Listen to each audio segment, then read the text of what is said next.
കണ്ണൂർ കേളകം മലയാമ്പടിയിൽ വാഹനാപകടത്തിൽ 2 മരണം. നാടക സംഘത്തിന് മിനി ബസ് മറിഞ്ഞാണ് അപകടം. നാടകം കഴിഞ്ഞ് സുൽത്താൻ ബത്തേരിയിലേക്ക് പോകുന്ന വഴിയാണ് അപകടമുണ്ടായത്. പുലർച്ചെ 4 മണിക്കാണ് സംഭവം. പരിക്കേറ്റവരെ കണ്ണൂരിലെ സ്വകാര്യ ആശുപത്രിയിൽ പ്രവേശിപ്പിച്ചു. ദേവ കമ്മ്യൂണിക്കേഷൻ കായംകുളം എന്ന നാടക സംഘത്തിന്റെ ബസ്സാണ് മറിഞ്ഞത്. വിവരങ്ങൾ സന്തോഷ് നൽകും. സന്തോഷ്, എന്താണ് ഉണ്ടായത്? പരിക്കേറ്റവരുടെ നില എങ്ങനെയാണ്? അന്ന കടന്നപ്പള്ളിയിൽ നിന്നും ഒരു നാടകം കഴിഞ്ഞതിന് ശേഷം സുൽത്താൻ ബത്തേരിയിലേക്കുള്ള യാത്രയിലായിരുന്നു ഈ നാടക സംഘം.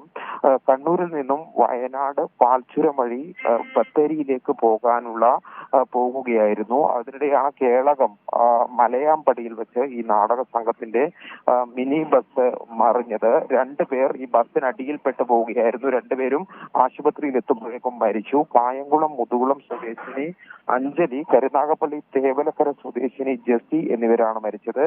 ദേവ കമ്മ്യൂണിക്കേഷൻ കായംകുളം എന്ന നാടക സംഘത്തിന്റെ ബസ്സാണ് അപകടത്തിൽപ്പെട്ടത്. 14 പേരാണ് ബസ്സിലുണ്ടായിരുന്നത്. ഇതിൽ പരിക്കേറ്റ 19 പേരെ പരിക്കേറ്റ 9 പേരെ ഇപ്പോൾ കണ്ണൂർ ബേബി മെമ്മോറിയൽ ആശുപത്രിയിൽ പ്രവേശിപ്പിച്ചിരിക്കുകയാണ്. ശരി, എം സന്തോഷ് കണ്ണൂർ നിന്ന് വിവരങ്ങൾ നൽകിയത്.